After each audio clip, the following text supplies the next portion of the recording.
Hi hello everyone, welcome back to our channel. இன்றைக்கி நம்ம சேனலில் ரொம்பவே டேஸ்ட்டான ஹெல்த்தியான ஒரு ப்ரோட்டீன் ரிச் கண்டென்ட் இருக்க மீல் மேக்கர், அதாவது சோயாபீன்ஸ் வச்சு ஒரு சூப்பரான கிரேவி டிஷ் தான் செய்ய போகிறோம். இது வந்து ஒரு all in all ultimate combo. Idli தோசையில் தொடங்கி சப்பாத்தி நான் வரைக்கும், சாதாரண ரசதாதத்தில் தொடங்கி வெரைட்டி ரைஸ் வரைக்கும், இப்படி எதுக்கு வேணாலும் பர்ஃபெக்டான காம்பினேஷனாக இதை வச்சு நீங்கள் சாப்பிட்லாம். அவ்வளோ ஒரு டேஸ்ட்டான காம்பினேஷன் இது. இதை எப்படி செய்யுதுன்னு வாங்க இப்போ பார்க்கலாம். வீடியோக்குள்ளே போகிறதுக்கு முன்னாடி நம்ம சேனலில் ஃபஸ்ட் டைம் பார்க்குறவங்க அது இது வரைக்கும் சப்ஸ்கிரைப் பண்ணாங்க, கண்டிப்பாக சேனலை சப்ஸ்கிரைப் பண்ணிட்டு பாருங்கள். ஃபஸ்ட்டு இதுக்கு ஒரு பவுடரை அரைச்சிக்கலாம். அதுக்கு வந்து 1 டேபிள் ஸ்பூன் அளவுக்கு மிளகு, 1 டேபிள் ஸ்பூன் சோம்பு, 1/2 டேபிள் ஸ்பூன் அளவுக்கு சீரகம். இதை வந்து நல்லா வந்து ஒரு ஃபைன் பவுடராக இந்த மாதிரி போட்டு மிக்சியில் அரைச்சி எடுத்து வச்சுக்கோங்க. இன்னொரு பக்கம் வந்து எங்கிட்ட சின்ன சுவையாக தான் இருந்து, உங்கள்கிட்ட பெருசு இருந்தால் நீங்கள் அதுவும் யூஸ் பண்ணிக்கலாம். அதை வந்து ஒரு 15 நிமிஷம் சுடு தண்ணியில் நல்லா ஊற வச்சு வச்சுருக்கேன்.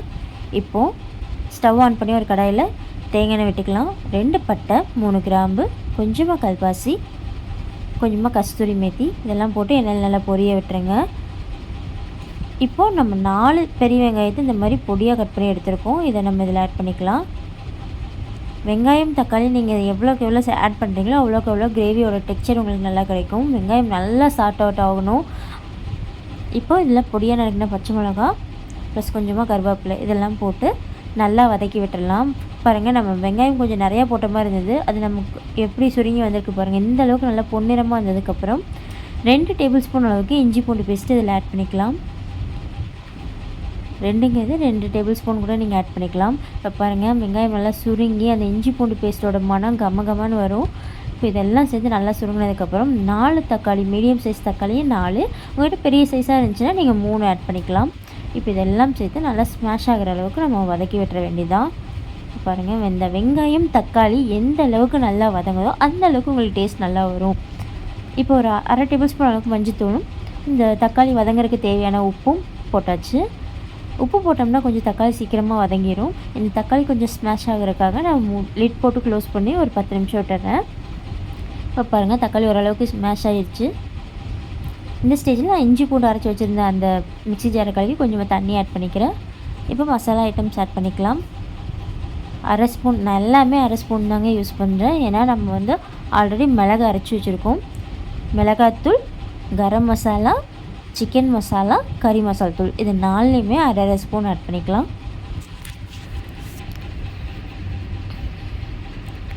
இப்போ இது எல்லாத்தையும் சேர்த்து இந்த கிரேவியோட நல்லா வந்து மிக்ஸ் பண்ணி விட்டுருங்க.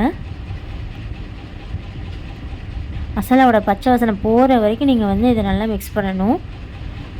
நீங்கள் இதில் எந்த ஸ்டெப்புமே ஸ்கிப் பண்ணக்கூடாது.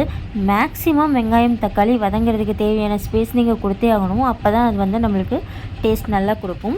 இப்போ நம்ம ஊற வச்சுருக்க சோயாவை இதில் ஆட் பண்ணிக்கலாம். இப்போ இதில் நான் ஒரு கைப்பிடி அளவு சோயாவை எடுத்து தனியாக வந்து மிக்சர் ஜாரில் போட்டு குறைப்பாக அரைச்சி எடுத்துக்கிறேன். இப்போ இந்த சோயாவை வந்து நம்ம கிரேவியோட நல்லா மிக்ஸ் பண்ணி விட்டுடலாம். மூடி போட்டு விட்டிங்கன்னா கொஞ்சமாக தண்ணி விடும். இப்போ இதை வந்து நல்லா கலந்து விட்டுடலாம். இப்போ நம்ம வந்து அந்த அரைச்சி வச்சுருக்க சோயாவை இதில் ஆட் பண்ணிக்கலாம். நம்ம எதுக்காக சோயாவை இந்த மாதிரி அரைச்சி ஆட் பண்ணுறோம் அப்படிங்கும்போது கிரேவியோட டெக்ஸ்சர் வந்து இன்னும் கொஞ்சம் நம்மளுக்கு திக்னஸாக இருக்கும். அண்ட் டேஸ்ட்டும் வந்து அட்டகாசமாக இருக்கும். அதுக்காக தான் வந்து நம்ம வந்து இந்த மாதிரி பாதி அரைச்சி இந்த மாதிரி போடுவோம். இதுக்கு பதிலாக நீங்கள் வந்து ஒரு வெள்ளை சுண்டலை வந்து கொஞ்சம் நேரம் ஒரு 4 மணி நேரம் தண்ணியில் ஊற வச்சுதை இந்த மாதிரி வேக வச்சு அரைச்சி கூட இதில் போடலாம். பட் அதுக்கு நம்மளுக்கு டைம் இருக்காது. அதனால் நீங்கள் இந்த சோயாவிலே இது பண்ணிக்கலாம். இப்போ பாருங்கள், நம்மளுக்கு கொஞ்சமாக இந்த கிரேவி இந்த சோயா அரைச்சி ஊற்றும் போது கொஞ்சம் நல்லா வந்து டெக்ஸ்சரே வந்து வேறு மாதிரி நம்மளுக்கு காட்டுது. இப்போ நம்ம வந்து ஃபஸ்ட்டில் அரைச்சி வச்சோம் இல்லையா, அந்த பொடியிலேருந்து ஒரு 2 டேபிள் ஸ்பூன் இதில் ஆட் பண்ணிக்கலாம். உங்களுக்கு காரம் கம்மியாக தான் தேவைப்படும் அப்படின்னா நீங்கள் வந்து முன்னாடி போட்ட அளவுலேருந்து கொஞ்சம் கொஞ்சம் கம்மி பண்ணிக்கலாம். இப்போ பாருங்கள், அவ்வளோதான். சோயா வேகிறதுக்கு ரொம்ப டைம் எடுக்காது. 5 மினிட்ஸ்லேயே உங்களுக்கு குக் ஆயிரும். இப்போ வந்து நான் வந்து கொஞ்சம் கிரேவி அதிகமாக வேணுங்கிறதுக்காக இன்னும் கொஞ்சம் தண்ணி மிக்ஸ் பண்ணி லிட் போட்டு க்ளோஸ் பண்ணி ஒரு 10 நிமிஷம் அப்படியே வந்து நல்லா கொதிக்க விட்டுடலாம்.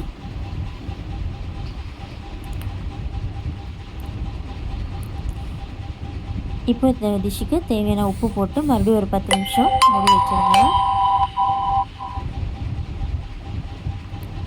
இந்த மசாலாவோட பச்சை வாசனை, தக்காளி வெங்காயம் இதோட பச்சை வாசனைலாம் போய் மசாலா நல்லா கமகமன்னு வாசனை வரும் நீங்கள் ஓப்பன் பண்ணும்போது. இப்போ பார்த்தீங்கனாலே நல்லா தெரிஞ்சிருக்கும். கிரேவி டெக்ஸ்சரும் நம்மளுக்கு சூப்பராக இருக்குது, கலர்ஃபுல்லாகவும் இருக்குது. இது நீங்கள் சப்பாத்திக்கு, இட்லி தோசைக்கு, சாதம்க்கு, வெரைட்டி ரைஸ்க்கு, ரச சாதம், சாம்பார் சாதம், புளியோதரை, லெமன் சாப்பாடு இந்த மாதிரி எதுக்கு வேணாலும் வச்சு சாப்பிட்லாம். அவ்வளோ டேஸ்ட்டாக இருக்கும். வெறுமனே சாதத்தில் போட்டு பிணைஞ்சு சாப்பிட்டா கூட இது டேஸ்ட்டாக தான் இருக்கும். இப்போ அவ்வளோதான். தேவையான கொஞ்சமாக கொத்தமல்லி தழை தூவிட்டு எல்லாத்தையும் கிளறி விட்டுட்டு இதை அப்படியே வந்து ஒரு பவுலுக்கு ட்ரான்ஸ்ஃபர் பண்ணிட்டு சூடாக சர்வ் பண்ணுங்கள்.